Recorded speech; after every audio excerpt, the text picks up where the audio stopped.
Shalom,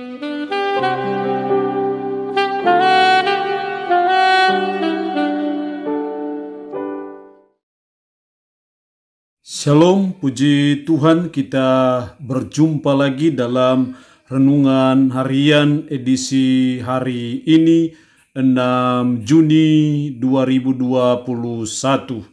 Kita percaya bahwa kita semua ada dalam pertolongan, ada dalam perlindungan, ada dalam penyertaan Tuhan, sehingga kita masih ada sebagaimana kita ada. Mengawali perenungan firman Allah di hari ini, mari kita berdoa. Puji syukur kami naikkan kepadamu ya Tuhan di hari ini. Karena Tuhan masih berikan kami waktu, beri kami kesempatan untuk kami akan membaca, mendengarkan, dan merenungkan sebagian dari firman-Mu yang adalah makanan rohani bagi rohani kami. Roh-Mu yang kudus, tolonglah kami, urapilah dan berkatilah kami dengan firman-Mu di hari ini. Dalam nama Tuhan Yesus Kristus kami berdoa. Amin.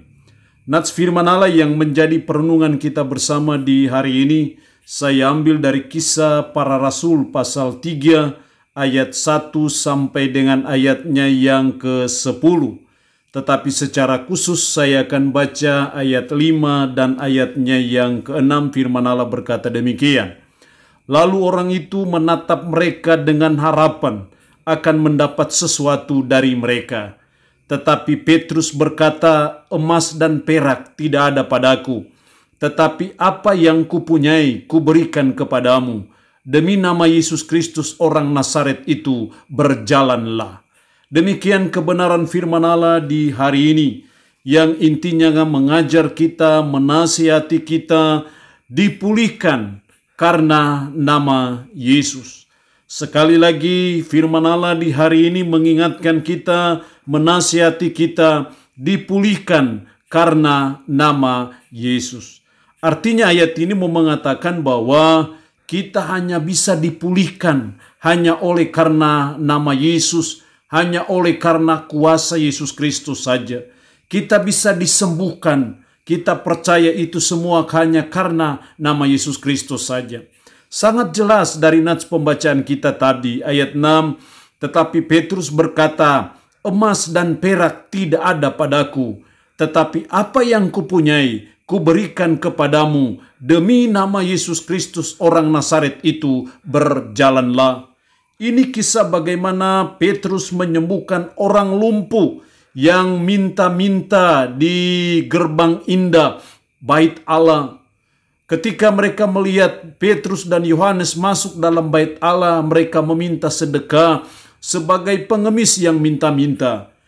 Lalu Petrus memanggil mereka, memanggil orang lumpuh ini dengan harapan bahwa akan mendapatkan sedekah. Tapi justru Petrus berkata, emas dan perak tidak ada padaku, tetapi apa yang kupunyai kuberikan kepadamu. Demi nama Yesus Kristus orang Nazaret itu, berjalanlah. Dia meminta sedekah, justru hal yang tidak penting. Tetapi Petrus memberi hal yang penting, yang justru lebih utama, yang justru lebih dia butuhkan, yaitu kesembuhan dari sakit yang diderita, yaitu mengalami pertolongan Tuhan sehingga lumpuh bisa berjalan. Tapi justru dia berharap sesuatu sedekah kepada Petrus dan Yohanes. Di sini kita belajar bahwa kuasa dipulihkan karena nama Yesus. Itu artinya Yesus tidak hanya memulihkan kita, tetapi memberikan sesuatu yang lebih penting, memberikan sesuatu yang lebih utama, memberikan sesuatu yang lebih kita butuhkan. Si lumpuh membutuhkan sedekah, kebutuhan jasmani. Tapi justru Petrus dengan kuasa Yesus Kristus, dengan kuasa nama Yesus, justru memberikan kesembuhan kepada dia dari sakit yang diderita secara khusus tidak berjalan dan akhirnya berjalan.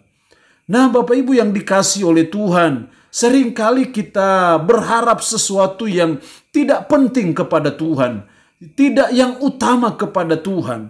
Tapi Tuhan seringkali memberi jawaban yang lebih utama, yang lebih penting, yang lebih kita butuhkan dalam hidup kita sebagai umat, sebagai orang percaya. Karena itu kita dipulihkan hanya karena nama Yesus. Mari sebagai umat, sebagai orang percaya kita belajar.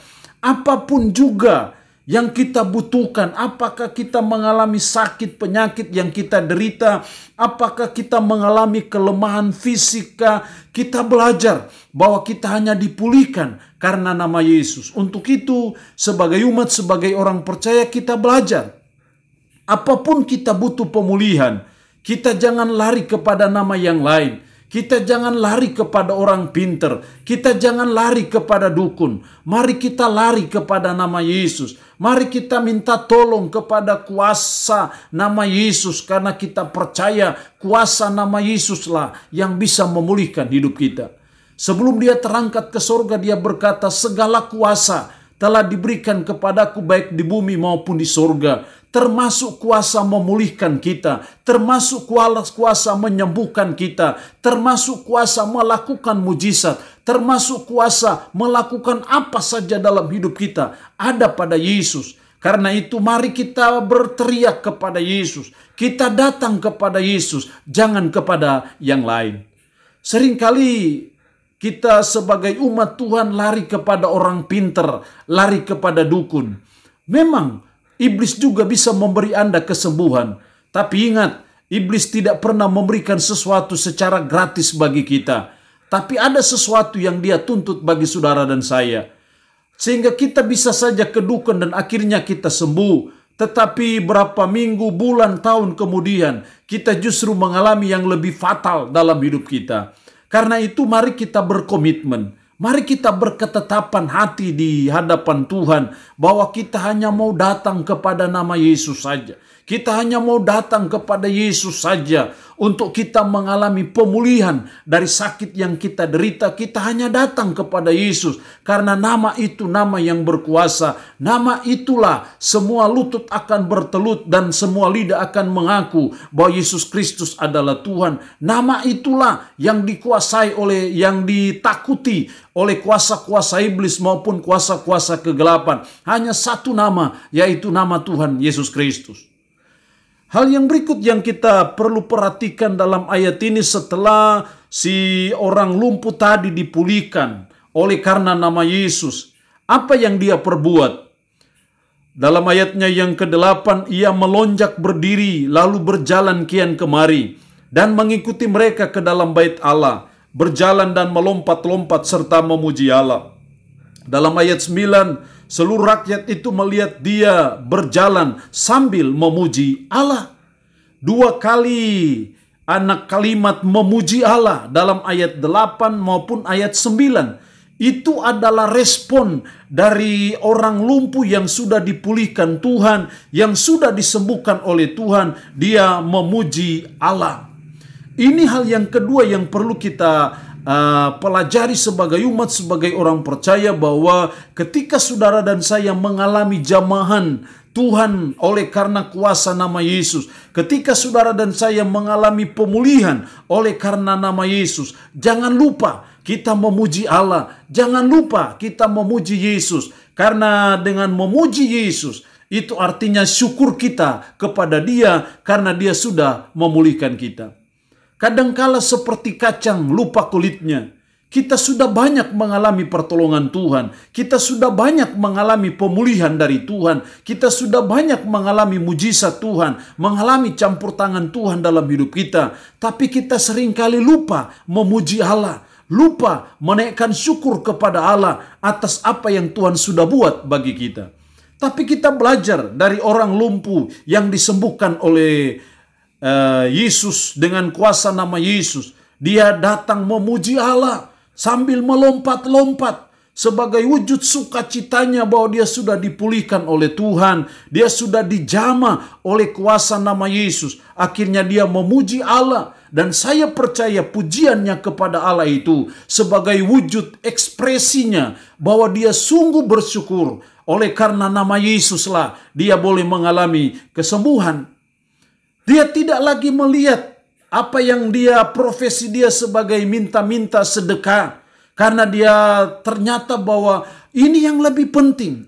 Mengalami pemulihan dari Tuhan, mengalami kesembuhan dari Tuhan. Itu lebih penting dari sedekah yang dia tuntut. Karena itu dia lupakan itu. tapi sebaliknya dia menaikkan puji-pujian kepada Allah sebagai wujud syukurnya atas pemulihan yang Tuhan Yesus buat bagi dia.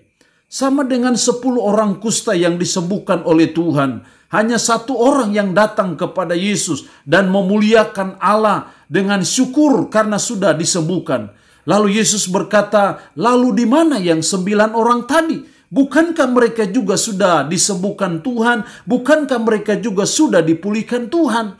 Tapi ternyata cuma 1 yang datang memuliakan Kristus, bersyukur karena Tuhan sudah beri kesembuhan.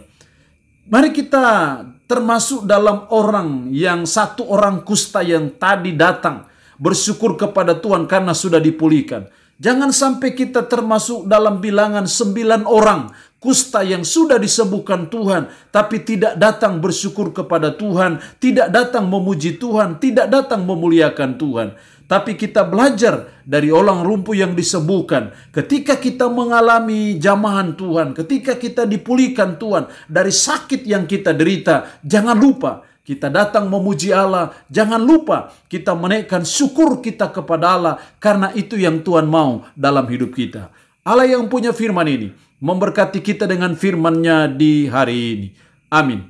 Mari kita berdoa. Puji syukur untuk kebenaran firman-Mu di hari ini, yang mengingatkan kami, mengajarkan kami bahwa kami dipulihkan hanya karena nama Yesus. Karena nama Yesus adalah nama yang berkuasa. Setelah kami dipulihkan oleh Tuhan, tolonglah kami dan ajarlah kami untuk kami datang memuji Allah, bersyukur kepada Yesus, karena Yesus sudah menyembuhkan dan sudah memulihkan kami. Roh-Mu yang kudus, tanamkanlah, meteraikanlah firman-Nya dalam hati dan pikiran kami, dan sanggupkan kami untuk kami bisa melaksanakan firman ini dalam hidup kami sehari-hari. Hamba mohon berkat-Mu bagi umat-Mu yang boleh mendengarkan renungan harian di hari ini, berkat jasmani, berkat kekuatan, berkat umur panjang Tuhan berikan. Umat-Mu dalam segala pergumulan hidup yang dialami, ya Tuhan, kuatkan, teguhkan iman mereka, beri jalan keluar bagi pergumulan mereka. Umat-Mu yang saat ini dalam keadaan sakit, hamba berdoa dalam nama Yesus, Tuhan jamah, Tuhan lawat, Tuhan berikan kesembuhan dari sakit yang diderita. Terpuji-pujilah nama-Mu Tuhan. Dalam nama Tuhan Yesus Kristus kami berdoa. Amin. Shalom, sampai berjumpa lagi dalam renungan harian edisi berikutnya.